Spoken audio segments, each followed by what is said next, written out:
배우 하정우 씨와 주진모 씨 등 연예인들의 휴대전화를 해킹해 협박한 가족 공갈단이 1심에서 실형을 선고받았습니다.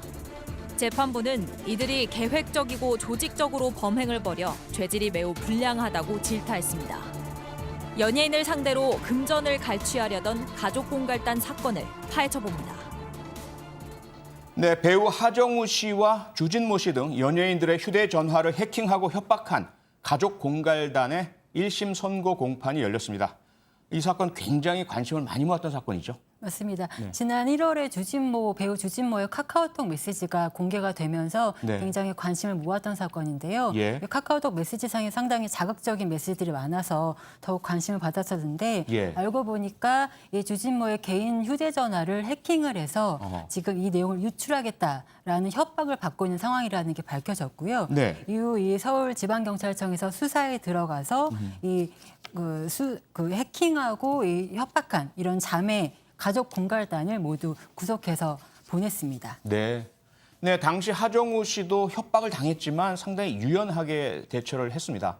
하정우 씨와 해커의 대화록이 공개되면서 상당히 화제가 됐었죠. 그러게요. 그러니까 하정우 씨 영화 속에서 보면 뭔가 네. 심각한 상황에서도 굉장히 유머스럽게 그 상황을 넘기는 모습들이 자주 비춰지는데 맞아요. 이게 영화가 아니라 실제 성격이 그러셨던 게 이 대화록에서 드러났던 겁니다. 그러니까 예. 원래 협박범이 뭐 우리 사진이나 뭐 계좌 기록 다 가지고 있으니까 10억 원 보내라 이렇게 지금 협박을 했는데 예. 보통 이런 정도면 밤잠을 못 이룰 것 같은데 맞아요. 예. 하정우 씨는 왜 이렇게 급하게 서두르냐. 나 그 돈 마련하려면 네. 논밭 배밭 다 팔아야 된다라고 해서 그러면 이거 뭐 배밭 당신한테 줄 테니까 팔아줄래. 그리고 또 이거를 또 이 협박범도 식단은 잘하고 있냐 뭐 이런 식으로 얘기를 했더니 화면 보시는 것처럼 아이고 뭐 밥맛이 있겠냐. 하루 종일 오돌오돌 떨면서 오돌뼈처럼 살고 있다.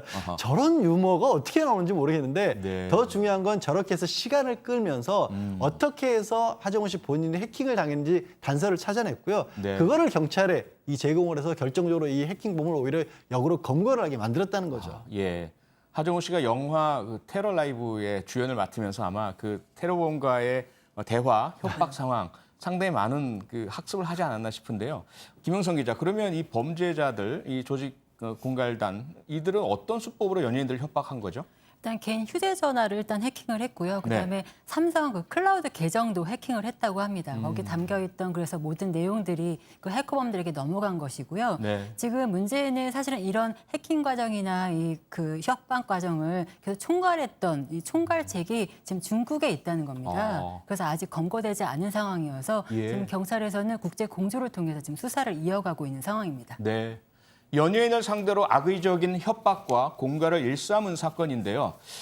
연예인이 가지고 있는 어떤 약점, 특점 이런 것들을 이용한 범죄로 볼 수 있지 않을까요? 그렇게 봐야죠. 네. 사실 연예인을 그 대상으로 한 이런 식의 범죄들은 종종 벌어지는데 예. 무엇보다도 이 연예인분들 입장에서는 이게 알려지는 것 자체가 굉장히 큰 스캔들로 이어질 수가 있고 그러게요. 또 그게 예.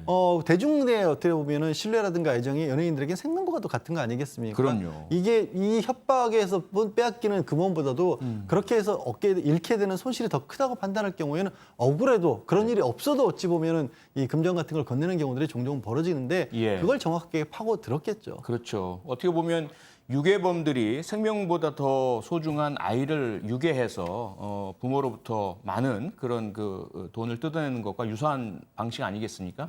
연예인들에게서 그 이미지라는 결코 손상되고 싶어하지 않는 부분들을 인질로 삼아서 그에 대한 돈을 보상으로 뜯어내려는 이런 수법 같은데요. 결국 이 사건 검찰은 실형 구형을 했죠. 네, 맞습니다. 법원에서는 어떤 선고가 내려졌습니까?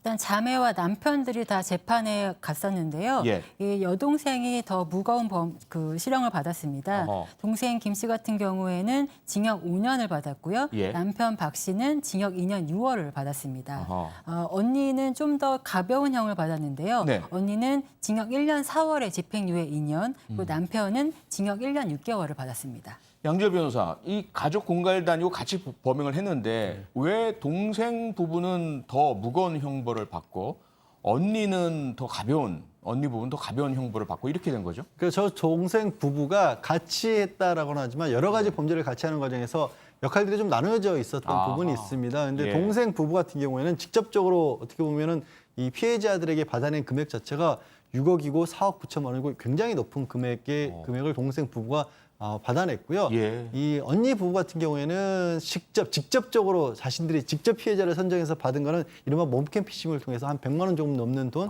그리고 이제 전체 금액에서는 사실상 이제 자금 전달책 정도의 역할, 일종의 그 네. 종범이었던 거죠. 그래서 예. 형량의 차이가 좀 컸습니다. 네.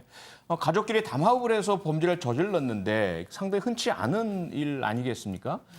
서로 어떻게 보면 가족은 서로 보호해주고 자기는 범죄하더라도 범죄 사실 숨기려고 하고 어떻게 보세요? 그래서 이제 가끔 이런 일들이 저도 이제 뭐 보험 사기 같은 경우에서는 이런 거를 본 적이 있습니다만은 가족끼리 나쁜 일을 같이 해도 의지가 된다라는 놀라운 사실이 있죠. 어떤 순간인가 예. 나쁜 일인 거 분명히 알면서도 나쁜 일에도 의지가 된다. 가족은. 안도감이 들기도 하고 네. 무엇보다 가족은 이 범죄 사실에 대해서 배신을 하지 않을 거라는 아하. 나쁜 공범 의식이 또 작동을 하게 되면 예. 이 더 큰 문제를 일으키는 것 같습니다. 그러니까 범죄자들은 서로 공범도 못 믿으니까 자기 혼자 살겠다고 경찰에 신고하고 혹은 자신이 권고됐을 때 또 배신을 공범들의 진술을 또 털어놓고 이런 경향이 있는데 가족끼리는 서로 그러지 않을 테니까 어찌 보면 공범으로서는 가장 최적 조건이기도 하겠네요. 그런 것 같습니다. 네. 대중의 관심을 받고 사는 연예인에게 이미지는 매우 중요합니다. 연예인의 사생활을 빌미로 협박하면서 금전을 갈취하는 악의적 행위에 대해 엄한 처벌로 경각심을 일깨울 필요가 있을 것 같습니다.